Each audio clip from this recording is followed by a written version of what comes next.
He said, Asher, when you get to a new home, when you get to a new apartment, the first thing that you have to buy, it's not an appliance, it's not a sofa. We'd always say the first thing that you need to buy when you move somewhere to a new home is a table. He said you need a table because you need some place with your family where you can sit and eat and talk. This one took 45 minutes. It was just 45 minutes. There were 3 of us, and it took 45 minutes to get all of my stuff out of my apartment in Bed-Stuy and into the truck. When we were finished and we got the last box in, the 3 of us went back up to the apartment. My friend Alex said, "Are you sure that's it?" I said, "Yeah." He said, "Well, that didn't take very long. Are you sure you're not forgetting anything?" I said, No. Don't worry. I got this down to a science." The truth was, I didn't really have anything down to a science. The truth was, I just didn't own anything.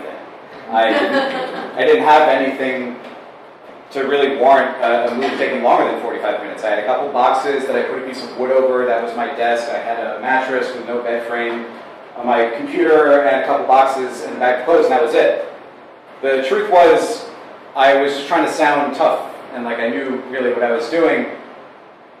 Really, a few weeks earlier, my brother was up to visit, and usually when my brother comes up to visit, we go out and I take him to nice restaurants, we go out and we get nice food. But this time when he came to visit, I didn't have a job and I didn't have any money, so we didn't get to do all of those things, all the cool older brother things. And the last night that he was here, I also didn't have any food. So for dinner, we had to improvise, and we made some strange curry pasta dish. Recipe for which is 1, be unemployed, 2, be 2 strangers' random Craigslist roommate, so you have the ability to then take their food. Step 3 is find some pasta. Step 4 is find something that says curry powder, and then you mix that together in a pot, you add a little butter, and then you have whatever it was that we ate that night. The truth was that I didn't have any of this down to a science. I was just trying to convince myself that this didn't suck. That was in January of 2010. In the fall of 2008, I moved back to New York. I went here for school, and then I left. I moved back into my parents' basement down in Maryland, and then I moved back. The stars aligned for me to move back to New York. And I started the next day after I moved here, I started my first day at work at a company called Technicolor, which does some editing stuff. They do coloring work. And I had gotten it through a guy that I know who I'd worked on a small gig about a year beforehand. He really liked me, and we kept in touch, and he said, "I can get you a job at Technicolor." So I moved back up, and I said, "Great." And the next day I started at Technicolor, and I walked in. And usually when you get to someplace new, if it's a school or an apartment or a job, and it feels really big and empty and stale because you don't know it yet. As soon as I walked into Technicolor, I felt like it was a small, nice, confined, warm space. So I walked in, the receptionist greeted me, I made some joke about the weather, and she laughed, and it was great, and then Ed came out and gave me a big hug, and he started taking me down this hallway, and he was showing me, this is this editing bay, and these are these people. I started feeling like this is great, this is where I need to be, these are people who I'm going to know, who I'm going to work with for a long time.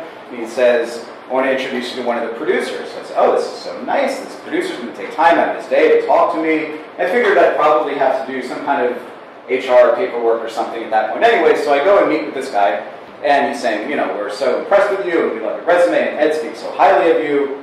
And I'm like, "Oh, this is great. We have all these projects that we're talking about." And he says, "So, when a position opens up, will you be available for it?" I wasn't really sure what to say because I thought that I had the position. I thought I was being paid while we were sitting there. And he said, "No, there isn't an open position right now, but when there is one in the future, are you around to take it?" And it was around that moment when it also started to settle in on me that I didn't have a place to live. So I'd moved up to New York the day before. I moved up because my friend Rachel said that she had an extra room in her apartment that she just moved into in Queens. And so I said, "Great, this is the second star aligning. This guy, Ed, he said that I get this job, so I can come up and take this extra room." And she talked to the landlord, her dad talked to the landlord. And that morning, before I got to Technicolor, I walked outside and the landlord was sitting there. He lived in the building. He's this old Italian man, and he was just kind of sitting there, and I went over and I wanted to say hello and introduce myself and thank you. And before I was able to say anything, he just gets up out of his chair and he yells, "You can't live here!" But in a really thick, angry Italian accent, which I can't do. And he just starts yelling. He starts yelling, "You can't live here, what are you doing? You have to leave, get out." And I'm just like, okay, crazy Italian man, settle down. Clearly you're wrong about this. Clearly you're mistaken. We'll settle this later. Let's table this. I got to get to my first day at work at Technicolor. So after my interview, I guess, at Technicolor, I started realizing that I didn't sign a lease, didn't send him any money. I really had no legal precedent at all to stay there. So I wandered around a little bit and ended up in the Lower East Side at a bar I used to bartend at called Benny's Burritos, where I had called about a month or so before, and I called up the manager who I used to work with named Al, and I said, "Al, I'm moving out to New York. You think I could pick up a few more shifts?" And he said, "Sure," and that was the third star that aligned, and then I got to Benny's. I said, "Al, those shifts, they're actually really important now." And he said, "Oh, so you just got to talk to the new general manager." All right, so I talked to the new general manager, and he said, "It happens that we are looking for a full-time bartender." And I said, "Oh, this is perfect. Like, I need full-time work now, and I know all the regulars, and I've worked here before, and everyone here knows me and likes me." He said, "That's great. We're really looking to hire a female bartender." And I'm all for women in the workplace and progressivism and all that. But at that moment, I really just wanted it to be the 30s again, and women not being able to drive or vote. Got back to Astoria, and I was talking to Rachel, and we were just, figuring out, what am I going to do? What am I going to stay? Am I going to move back into my parents' basement again? I can't, am I going to do that? And it's interesting because people move to New York with very specific reasons, right? People move to New York because they have very ambitious dreams of something. They move here because they want to be the next great actor, they want to be the next great artist, or the next great business thing, whatever it is that business people do. And my grandfather, when he moved here with my grandmother and my mom was 2, they moved here from Israel, and they had that New York dream, that immigrant story. My grandfather always told the story of they moved here and they had nothing, and then he started picking up odd jobs, and then he bought a hammer, and he did construction, and he met this guy, and they started a company, and it turned into this big company, and then he started this sort of dynasty, and it was this perfect New York tale, and that's what you moved to New York for. I just got into school here. I didn't have any sort of big ambitious dreams. I didn't have those goals. I was going to go to Ithaca. I was going to Ithaca College for the longest time. I got in there early. I went up. I visited a couple times. I talked to professors about classes I could take. I had and still have an Ithaca sweatshirt, which is incredibly comfortable. Then I got a letter from NYU saying, "Asher, actually, you're coming to New York City." And I said, "All right, I guess I'm actually coming to New York City." So I came here, but I never had that push. I never had that drive. When I was sitting there talking with Rachel, she said to me, she said, "Asher, of all the people that we know, I'm really glad that this is happening to you." And what she meant was, you're someone who's really tough and you can withstand this kind of stuff and you're not going to just fall over and cower in the corner and cry about it. Like, you'll be able to handle this stuff. It was at that moment when I realized that I needed to accept this challenge from New York. That New York was telling me, all right, if you really want to stay here, prove it. And that was now my purpose. My purpose now was to stay in New York however possible. My purpose was now to accept this challenge and not leave. In the preceding week, the angry Italian landlord, he was sympathetic enough. He didn't want to kick me out onto the street. There was just a miscommunication. He thought that I was coming up to visit. I thought I was coming up to move. They're very different things, but he wasn't going to kick me out. He said, "Take a few days, figure it out." And one night I was hanging out with my friend Brandon in his new apartment in Greenpoint, and I just stood up at one point and said, "Hey Brandon, you have this really nice new apartment, and you have a really big living room, and a really big dining room. How about I come stay here for a little bit? It'll just be for, a month or so while I figure out what I'm doing." And he said, "Sure." So I moved all my stuff into the dining room in Greenpoint, lived there for a year.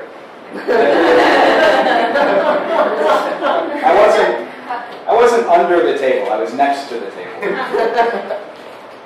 My grandfather also used to tell me the story about one of our great-great-grandfathers. So my grandfather's side of the family is from Israel, and before then they're all from the desert. They're just from Iraq and Iran before they were really countries, and they just were from that area. And he said that we had this great-great-grandfather who was a traveling salesman.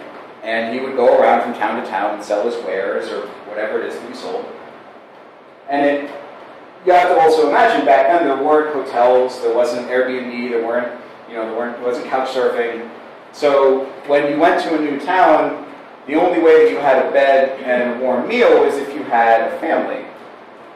So eventually it came to light that this great-great-grandfather had 8 families spread across 8 different villages. And once my great-great-grandmother found out about this, however gossip spread back then, I have no idea, but somehow she found out about this and they kicked him out, not to the curb, because there weren't curbs in the desert, but he was just left out to wander in the desert. And that's my lineage, that's my bloodline. My bloodline is who are just wandering around, and nomadic people. And if you look up the definition of a nomad, it's someone who travels seasonally, which is every 4 months.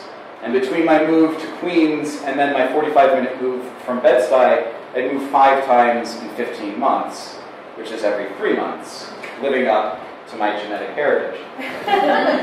When you're a nomad in New York and you move so many times, you might think that you get better at it each time and that it becomes easier each time because you're learning things every step of the way. And how could it be any harder the next time? But that's not true, because New York likes to throw curveballs. New York likes to make things more difficult and present you with things that you never thought were possible. Like, you could be getting ready to move into a new apartment, and then the landlord calls you and he says, actually, you can't move in because the building's not finished being built yet, so wait 2 months, which happened to me. Or you find an apartment and you settle in and you make it a really nice home, and then the landlord calls and he says, actually, we're selling the building and the new owners are going to kick you out, which also happened to me. Or you can get ready to sign a lease on a new apartment, and then the landlord calls and he says, well, actually, the current residents are refusing to leave, so you can't move in, which also happened to me. Or you finally find a piece of furniture. You want to buy something that's yours. You want to buy something that will require a future move to take longer than 45 minutes. You want something that you can own and possess. So you find a desk. You find a desk online on Craigslist, and it's this big, beautiful oak desk that was once in the Brooklyn DA's office. And you find it, and on moving day, you get your friends, and you get into your truck, and you drive down to Ocean Parkway, and you meet this guy at his house, and you get the desk somehow out of his house without destroying his house. You get it onto the truck, you get it down to your new apartment, and then you find out that it doesn't fit through the doorway. Which also happened. You can go through all these things. You can go through all of these curves and still not really get better at moving any of the time. Really all you're doing the whole time is just trying to convince yourself that everything that's happening to you doesn't suck. And all you're looking for is that table that you can just sit around and talk and eat without having to sleep under it. Before I moved up to New York, my journey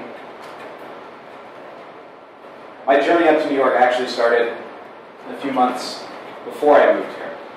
And it started on the middle of the road at night, on Saturday night. I was talking to a policeman, and I was explaining to him what a Zanga was.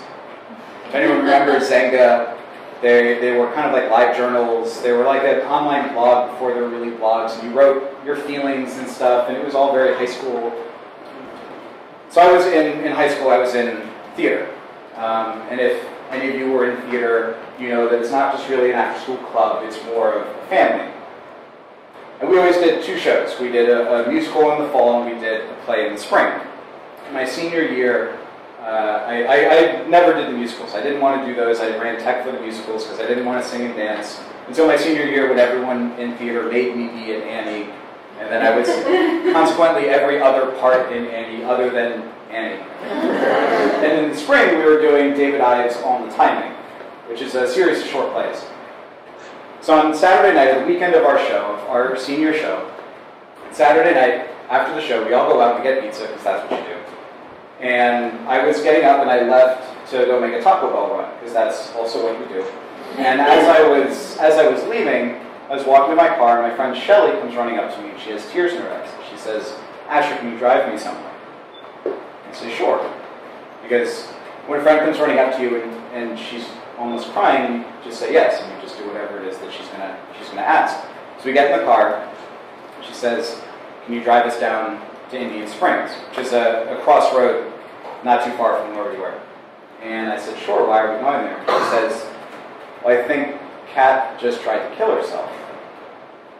So Kat was part of the theater family. She wasn't in the show, she didn't run tech, but she was part of the family. And I had a falling out with her a few months beforehand, so I hadn't seen her in 3 or 4 months. But I had heard from friends that she had started down sort of a dark path. She started drinking, started doing drugs, stopped taking her medication. And I remember, while I was in the car, I remember driving, and my mind was telling me, "Asher, you're driving too fast," because I was driving too fast. And my body was not responding. My mind was saying, "Asher, you have to slow down, this is dangerous." And my body said, "No, we're just going to drive this fast."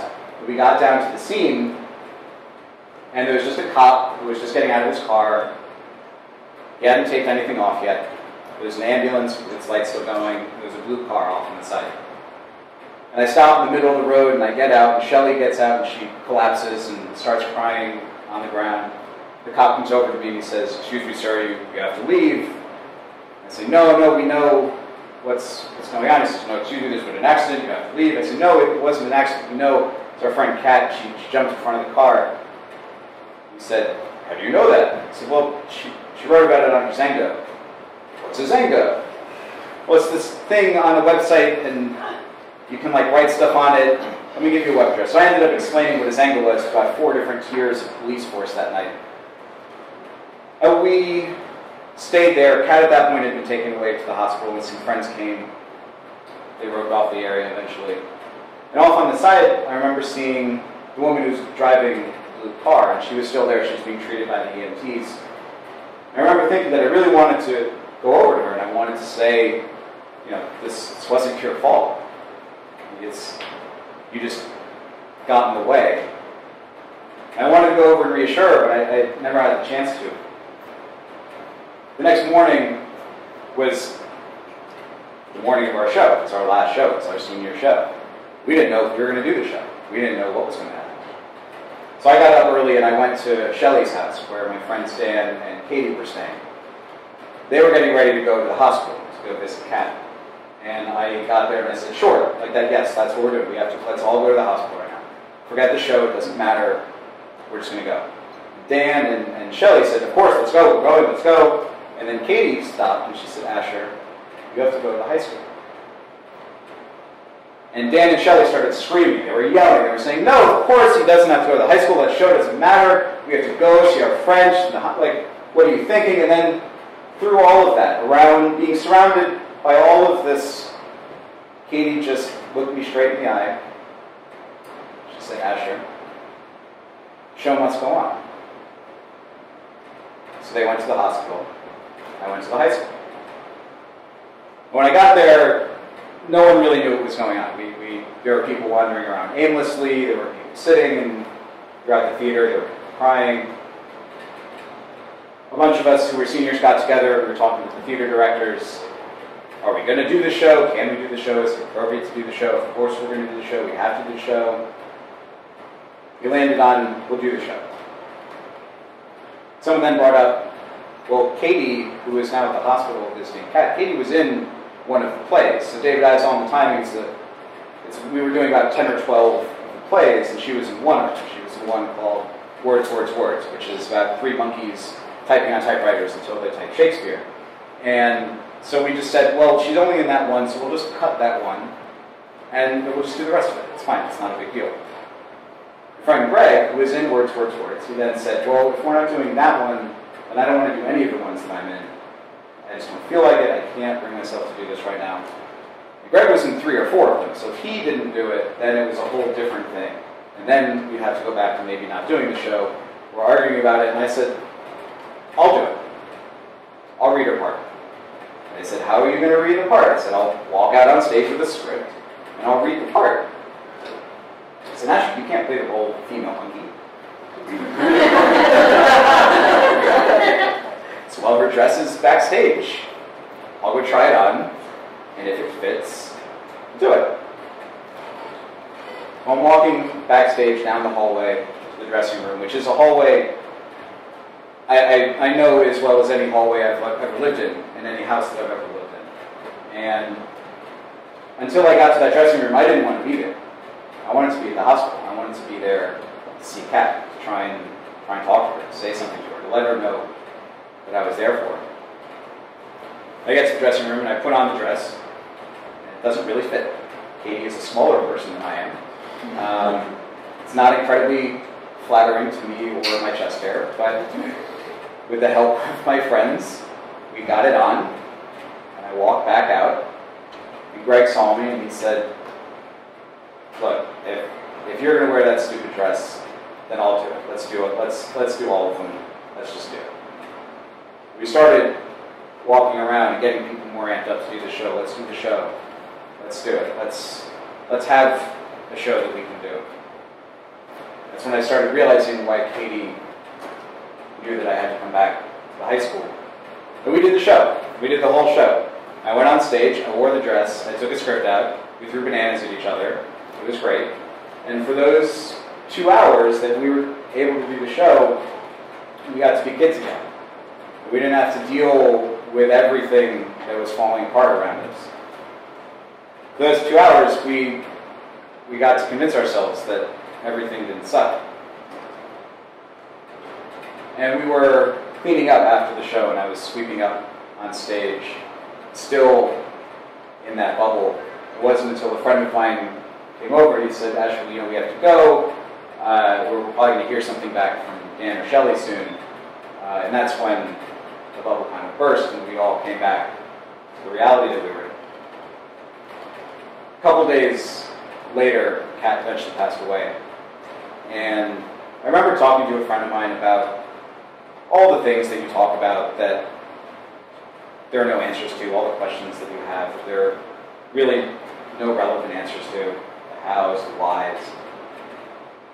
The only thing that I've ever really settled on is that there are just some people out there in the world who need someone there for them. They just need someone there for them to talk to cry with, to laugh with, to hang out with. They just need someone there, and Kat didn't have that. She didn't have someone at a table where she could sit around and just sit and eat and talk.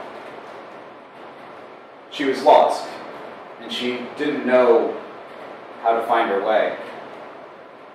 It's a feeling that I have tried to understand, but I've never really been able to understand because I've never felt lost before. I've always felt like I was wandering, like my ancestors were.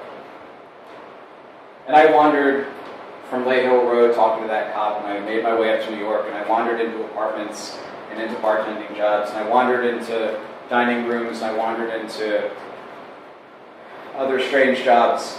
And eventually I wandered into being a political staffer for a citywide politician, which is not anything that I ever would have foreseen down my path.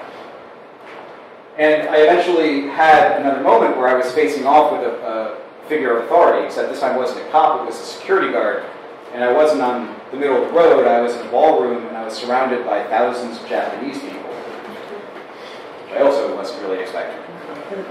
In the fall of 2009, I somehow found my way onto a political campaign. That political campaign was John Liu for city controller, which won.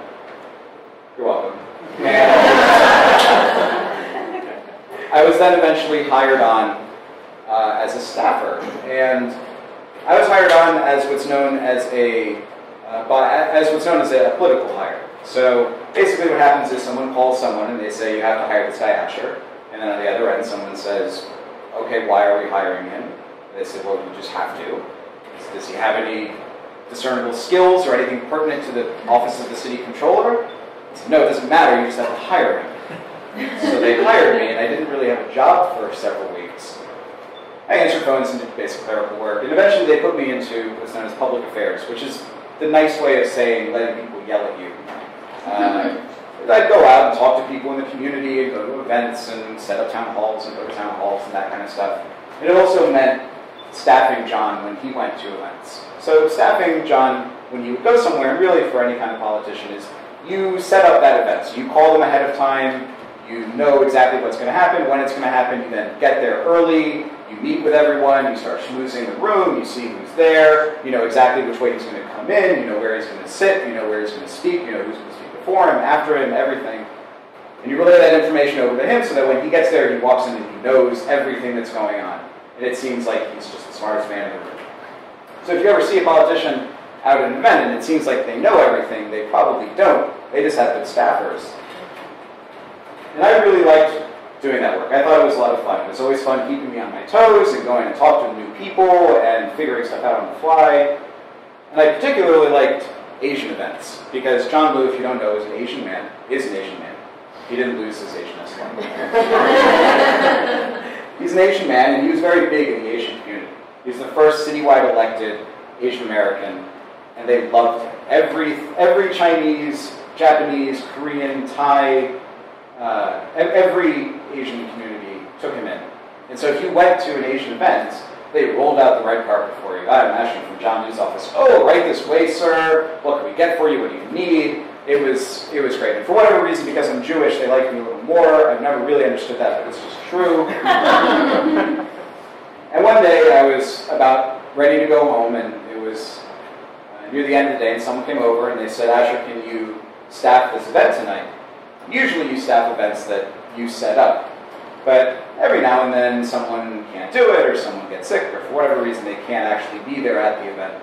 So I said sure, and I also liked taking those events on because it meant that I had to think even more on my toes. It was even more fun because I had no idea what was going on. And they said, it's just some kind of Japan event, and it's in Midtown. I was like, okay, sure. How hard could it be? So I get the sheet of paper that has very basic information, something about a Japan organization, something about Midtown, and I get to the event space, which is actually the Marriott Marquis in Midtown, which if you've never been, is about the size, it's about 3 or 4 square blocks long, it's enormous. And this event wasn't just a Japan organization, it was the Japan organization of the world, or something. I forget the name of it, but it was big. There were people coming from Japan to this event. There were dignitaries, there were people from out of state, this was an enormous deal. And I was walking around like, hey, Asher, John Blue's office, is anybody? Nope, okay. And through 3 floors of the Midtown Marriott Marquis was filled with Asian people. And I've eventually weighed my way through and find the person I needed to talk to, and he says, right this way, let's take you up, upstairs. And he says, do you want to see the media room? And I say, sure, let's take a look. And so he shows me this giant conference room that's filled with reporters and international cameras and all kinds of different things. And he says, would you like to address the media? And I say, no, absolutely not. Why don't you show me the stage where John's going to speak? Let's get that out of the way. So he takes me to the ballroom in the Marriott Marquis in Midtown, which if you've never been, is about the size of 2 or 3 football fields. And as soon as you walk in, what you see is a sea of tables, and you just see a big screen up on stage, which is projecting what's on stage, because it's so far away that you can't see the stage, so they have to have a giant movie theater screen projecting what you're seeing. So he takes me over the stage, he says, this is where John's going to speak. I say, great. All I need now is to know where he's going to sit, in case he sits and eats for a little bit. Oh, well, it's that giant table right in the middle of the ballroom. I say, of course it is. So now I have to secure a seat for John, which isn't as easy as it sounds, because the people who are coming to this event, they're coming presumably either because they're a very big deal, and or they paid a lot of money to come and sit and eat this meal. And if John takes a seat, he's not actually going to sit and eat the meal. He'll be there for 5 minutes and then leave. So I have to save a seat, and then if someone comes over and they say, excuse me, is that seat taken? I have to say, no, here, go ahead, and then take another seat. And just play this fun little game of musical chairs, all the while keeping tabs on what's going on in the program and texting that information and making small talk with the people around me, because if John comes and sits, he's going to need to know who he's sitting next to. I'm doing all of this, and then Mayor Greenberg walks in. And what you see, if you've never seen Mayor Greenberg come in to a room, what you see actually is just a bunch of security guards walk in. And that is A, a joke at how short Mayor Greenberg is, and B, to point out how many, he always had 4 or 5 different security guards with him at any given moment, and they just come in and they go across the table for me and sit down. Next to him is an empty seat. Perfect. That's the seat. No one's going to take that seat. I can go over, that's perfect, he'll sit next to the mayor, it's exactly where he needs to be. I'll just go over, I'll talk to one of the staffers, and I'll save that seat. So I walk over, and I'm greeted on this side by one security guard, and he says, "Excuse me, what are you doing?" And I say, "My name's Asher, I'm here from the city controller's office." I show him my ID, so I'm just trying to save that seat for John when he gets here. He says, "Okay, go ahead." So I walk over, and I'm trying to get the attention of one of the staffers, and then the other security guard from the other side, he turns around and says, "Excuse me, sir, what are you doing?" So my name is Asher, I'm from the city controller's office, I show him my ID, and I say, "I'm just trying to save this seat for the controller when he gets here." It was around this moment when I realized that this hand was actually about 2 inches away from the mayor's head. Now, Mayor Greenberg was sitting here, and he was looking that way, and he had no idea what was going on, but I realized and became incredibly aware very quickly that my hand was very close to hitting the mayor on the back of the head. The security guard also became incredibly aware very quickly of how close my hand was to the back of the mayor's head, and we locked eyes. And in that moment, I saw my entire professional career collapse. I saw everything flash before my eyes. I saw the first campaign that I ever worked on, which was in the back of a diner, and the campaign manager was a pedophile. I saw the other campaign I worked on down in Virginia, where I was going around talking to Republicans about voting for Democrats, and I'm pretty sure I was about to get shot. I saw having to move and get exiled out of New York and have to move back into my parents' basement or back into a dining room, and everything that I had worked for the last few years was lost. And before he could react, before he could pull out his taser or walkie-talkie or whatever he was going to pull out, I just go, "Never mind!" And I run away. I ran away across the room, and he didn't notice. He didn't really say anything. The mayor got up eventually, he went and spoke, and John came a few minutes later. He didn't even sit down, he just went up to the stage, he spoke, it was fine, everything was fine. But in those moments, in those seconds, I thought everything was about to fall apart, everything was done. I saw headlines, I saw, staffer hits mayor, Japan outraged. I saw this legend that I was going to become because I finally got to hit Bloomberg in the back of the head. But I had no political rationale or reasoning for it at all. And I like thinking about that moment because it reminds me of this challenge that New York was sending out to me. And I like to think that, to paraphrase a little bit, I like to think that if I can almost hit the mayor in the head here, I can almost hit the mayor in the head pretty much anywhere. And I have no problem dealing with figures of authority. And I think a lot of that is because I'm kind of used to growing up and dealing with crazy people a lot. And I think there are a lot of overlaps between dealing with crazy people and dealing with figures of authority.